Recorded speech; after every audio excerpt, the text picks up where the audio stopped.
Welcome back to the Land Matters podcast. I'm your host, Anthony Flint. What do you think of when you hear Scranton, Pennsylvania? For some, it's the location of the fictional company Dunder Mifflin from the TV comedy series The Office. Others may know it as President Biden's hometown. Hardcore urbanists will note that it's also where Jane Jacobs grew up before moving to New York City to do battle with Robert Moses.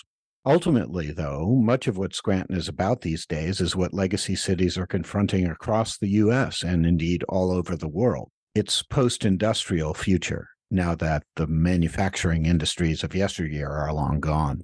In the case of Scranton, a railroad crossroads in northeast Pennsylvania, it was mining and processing coal, as well as iron and steel and textiles, in a heyday of some of the first electric lights and electrified streetcars, earning the moniker the Electric City. Though some defense-related manufacturing remains, the city is facing a new frontier.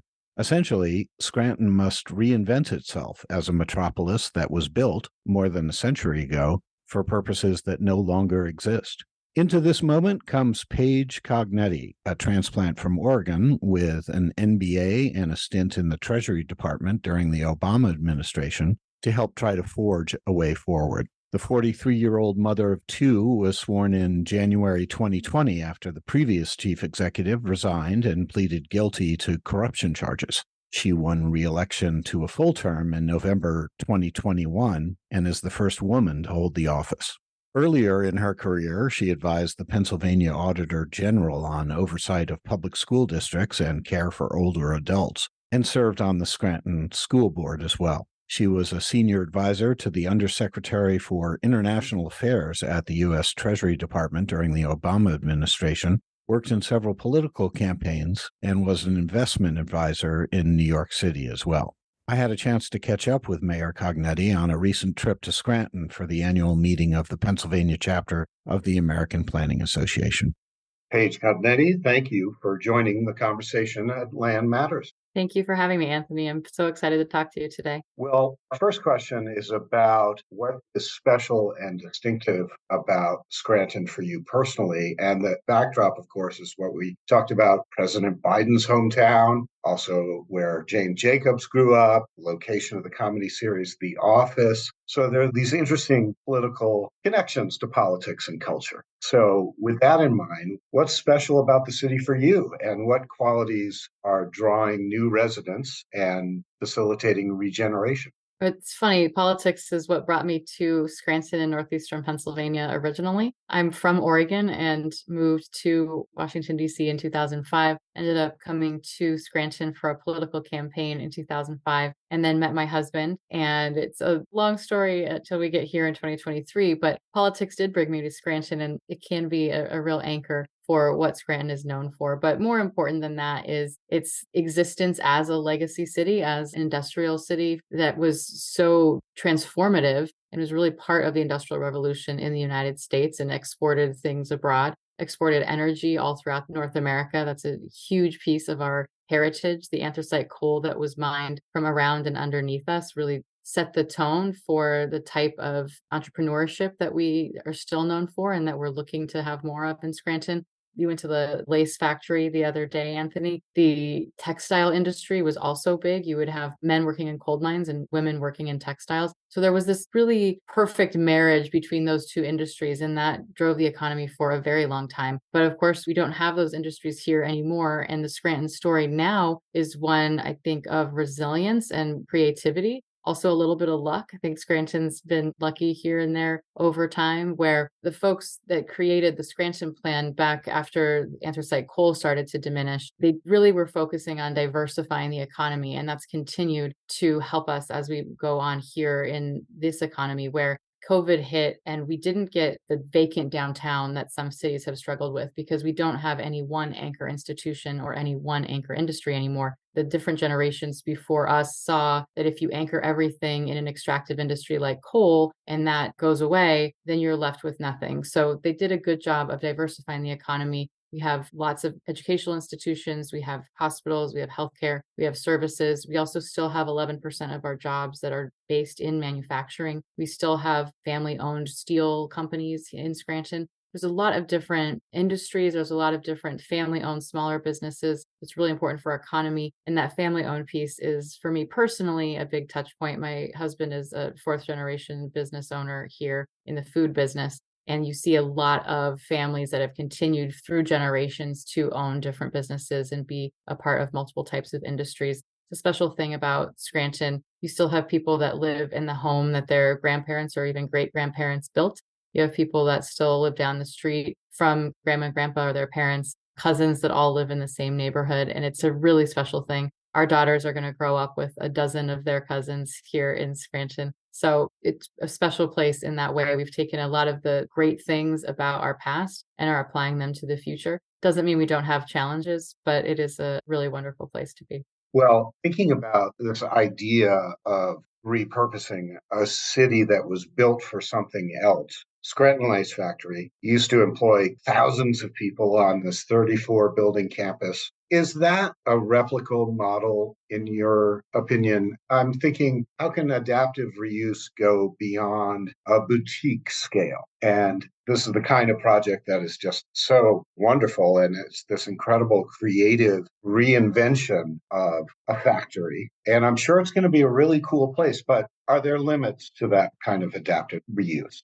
The Lace Village is going to be really an entirely new neighborhood right in our core of our city. I mean, it truly is. And you stand there and you look around the valley, it is the core, the heart of the valley and of the city. So while it used to have, yes, thousands of employees there and all sorts of childcare, there was bowling, there was hair salons, there was everything. By recreating that and making a new neighborhood right there, it's just going to be really exciting for our whole city. It's great for all the neighborhoods around it. It's great for the school system. It's going to reinvigorate this industrial heart that we have there. There's been a little bit of a hole in Scranton with Lace Village sitting there. So we're so grateful to the developers and Don Rinaldi, who's been managing that project. And I'd like to think that it's replicable. I'd like to think that you really can make good use of it. I mean, you've got lots of examples in other places where there's, large swaths of, there were maybe a shipyard where they now have adaptive reuse and there's mixed use. There's people living there. There's commercial areas. In Scranton, we're landlocked. It's a little bit different, but we've got lots of different places that I think could be like Lace Village, not on as big of a scale. That is a huge property. But we have a cigar factory that's just about a mile from Lace Village. That's just been redone into, I think, 150 condos. Those opened up just a few months ago. And that's a huge population boost, an energy boost for this one little segment of our neighborhood. There's pockets of that all over the city. And I think that larger scale could be done.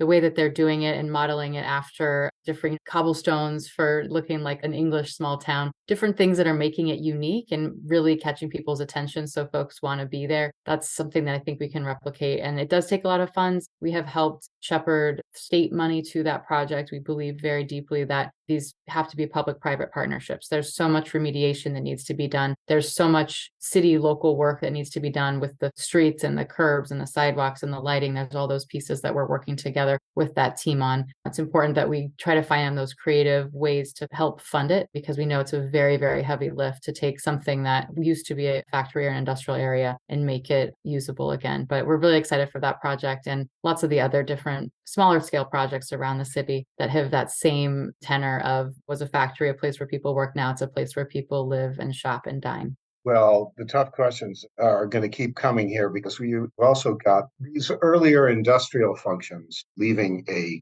difficult legacy and the toxic pollution, all of that that's built up over the years, turning to Boomerang Park. It's the site of a former gas plant and all kinds of pollution and health issues. What has Boomerang Park or projects like that shown you about the challenges of brownfields remediation? Scranton is built on mines. Our home is actually built on top of a mine. There's an empty lot a few parcels down from us where a house actually started to subside and they had to take the house down. So we definitely have legacy issues. We all deal with them personally. Everybody who lives in Scranton, the earth got gutted beneath us. And so we deal with that all the time. The generations before us did a good job of cleaning those things up. We used to have coal dumps that were burning not that long ago, maybe 50, 60, 70 years ago, which is not really that long ago when you think about it. So we've come a long way. Those are no longer in Scranton. But we still have a lot of issues and a lot of brownfield that has been remediated, a lot of success stories, still some to go. Boomerang is an example that's right on the water. An example right in our downtown is a new pocket park that finally, just a couple weeks ago, we finally got the sod in and the flowers are planted, the trees are planted. It's going to be a park. It used to be a dry cleaner. Just that project, not even, a gas plant, not even coal mining. It's been hundreds and hundreds of thousands of dollars and many, many different iterations of how we're going to fund this and rising costs of things and the fill that we thought we had, but it ended up that was contaminated. So we couldn't use that. There's these things that just take so much time and money. Interestingly, in a place like Scranton, where folks are used to that industrial history, they're kind of used to that, well, we can't do this because of this. It's going to take a while. It's going to take some more money. Here, it's actually pretty normal. People are, kind of laugh about it, are pretty socialized to the fact that the pocket park is taking longer than it should because of that industrial remediation that had to be done. But we see a lot of issues in our stormwater. There's a lot of things that we have to be very careful with on how we do things underground because of that legacy of mining. And that has an extra cost to us that is always difficult.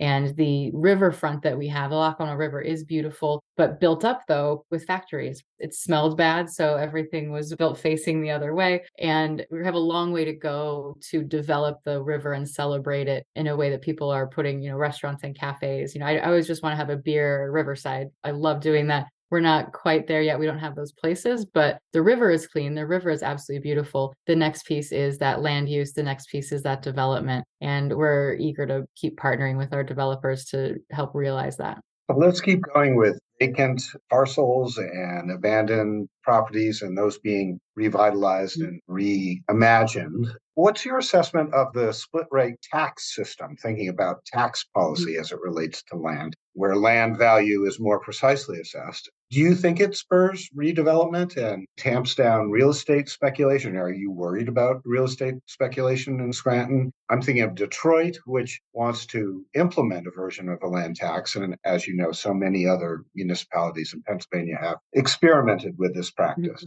For us, this is what we've had for a long time. And I don't know as much of the history as I probably should. I think there might have been a time where it was very useful to have that. At this point, though, we're not seeing any more value, I think, in that split. And we're actually thinking of bringing those back together. We don't have a lot of greenfields in the city. There's certainly different parcels that are blighted and that we're trying to turn over, but we don't view the split tax as an asset there in terms of getting those developed. And we're not as concerned with overdevelopment in that way. So I think it's different in Scranton, maybe than in Detroit, which is far bigger. And it's a conversation that maybe I should find my friends in Detroit and have, because maybe it's something that we shouldn't split out. Maybe there will come another time in Scranton where we'll want to maintain that. I think it would have been more useful at a different time in our history. You've had some serious flooding issues. And from what I understand, many cities in Pennsylvania have had to deal with that, of course, over the course of 100 plus years. What is needed to manage those kinds of vulnerabilities and to build resilience? And how might that too apply to other post-industrial legacy cities, do you suppose, that are confronting essentially more intense climate impacts? I think every city is facing intense climate impacts. And what's interesting about a place like Scranton is we have not taken care of the infrastructure. And so we started even before these last few years where with climate related storms have started to increase. We already were very far behind on mitigating our streams and working toward our MS4 credits for the Chesapeake mandate. So we already had a long way to go. We had a huge storm on September 9th. We got 6 inches in 90 minutes, and it just blew through a few of our creeks, jumped the creeks, made new creek through people's yards. And I'm not sure that even if we'd done all the projects we already have planned and teed up, I don't even know if we'd gotten those done, if that would have helped much given the volume of that water that came down. But we've got millions and millions and millions of dollars of work to do. And the challenge, of course, is the funding and the fact that no matter what we do, there's still going to be issues. But the other piece is the politics of it. We don't have a regional stormwater authority. We're working on it, and we've got some of our neighboring boroughs and townships on board. The county won't do one. The county's not interested in doing a holistic one.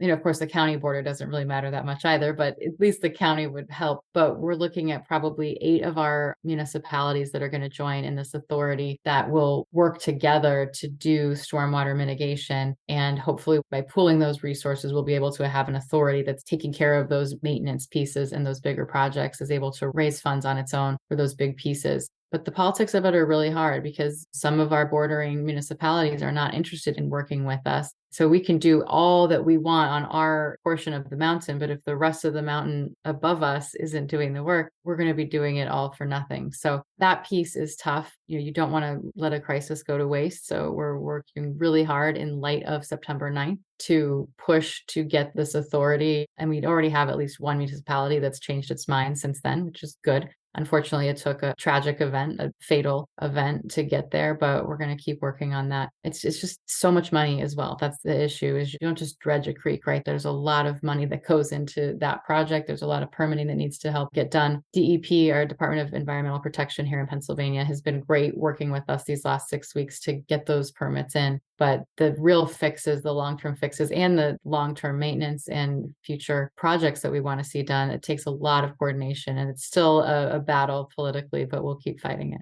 This is just by any objective definition, a regional challenge. By the way, is county governments, is that still a big presence in Pennsylvania for a more regional approach to these kinds of planning challenges? Yeah, so Pennsylvania still has a very strong county system. There's 67 counties and the county government exists very separately from the municipalities. We work together, of course, but on something like this where the county does not want to do the authority, it's on us, the largest city, Scranton, to go and lobby and try to get some semblance of a regional authority put together. So we're happy to do the work. We've been doing the work and we're looking forward to hopefully finally getting the authority off the ground. But it would be really useful if the county would get on board because we'd have that larger geography. The county below us, Luzerne County, has one. Not that it's perfect, but it's helpful when the county can add their resources as well. But we'll continue to work on it. And it's just so important that we get it right in Scranton. We are at the basin. There's a lot of water that comes into Scranton from other jurisdictions. We have a lot of pavement, a lot of very much non-porous surface in a couple of the suburbs where you've had a lot of big box stores, a lot of parking lots, and that water just runs right down into our creeks. So we really want to be working with those folks that are neighboring with us and try to work toward better solutions, much more sustainable and resilient solutions. Okay, finally, how satisfied are you that the city has increased bike and pedestrian safety? I've been here and have been walking around. It's a wonderful grid. We just came off of a walkability study. We worked with Jeff Speck on that, and we have a plan. We are working with PennDOT, obviously our state transportation department, to figure out some of the potential street swaps we can do with them. The state does own some of our streets. I think we're going to be able to swap some so that there's work we can do downtown without having to worry about PennDOT, and they won't have to worry as much about us. We're looking to drastically reimagine our downtown's flow. It's a beautiful grid. It's gorgeous buildings. It's all this architecture, but the one-way streets and all the stoplights create hazards for bikes and pedestrians that are unnecessary. So we're looking to go to two-way streets, and most of the streets, we're looking to take down many of the stoplights and do four-way stop signs to really calm that traffic and make a safer environment. With those build-outs will be bike lanes and lots of trees and things that should make it an even more beautiful downtown to walk around in. We've got a lot of different grants teed up to be able to do this work. Our engineers are working on it now. We're really looking forward to matching the architectural beauty of Scranton and the energy of all of our great shops and businesses, restaurants and bars with a streetscape that does them justice and is much safer for bikes and pedestrians. But right now people say, oh, let's do this with bikes or that. And I say, let's wait until we have a safer environment for those things. So it's all planned out. We're not there yet. But again, the funding is coming through nicely. And we're hoping that by this time next year, we're pretty far underway on some of these blocks. Replacing traffic lights with stop signs. Now, that's something you might see in the Netherlands. You're thinking about it right here in Scranton? Yes, and I know it can be counterintuitive. And I know when we sat with Jeff Speck the first time on this specifically, I needed a minute to kind of think it through, right? And he provided the data. There's lots of other cities that it's been done in. It will take a lot of public conversation. There's different groups that are concerned for good reason that this is not the right way to go. So we've got some socialization and some public meetings that we'll need to do before all of that happens. But the data is clear that it's safer once you calm the traffic down, and you'd rather have somebody break the rule of a rolling stop than punch through a yellow light that's turning red. So I think it will be a huge positive difference for our downtown. Like everything we do as mayors, it'll take a little bit of money, a little bit of time, a little bit of conversation, passion and a lot of enthusiasm. The idea, of course, is that you also increase eye contact when you get into a situation where, as a driver, you have to look around and make an assessment. What's going on here, rather than having a traffic light tell you when to stop or go. But Right. it can be a little Yeah, we lean on counterintuitive. this lighting system. The first group to come to us is the Association for the Blind. They have concerns, and I understand that greatly. So we'll work with them on these pieces.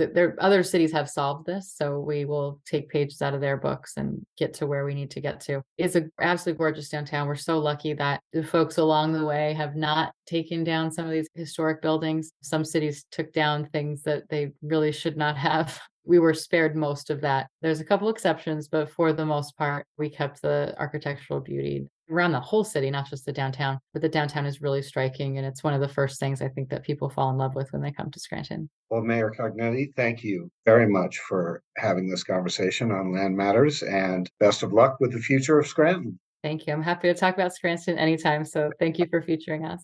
Well, that is it for this final episode of Season 4 of the Land Matters podcast. Thank you so much for listening.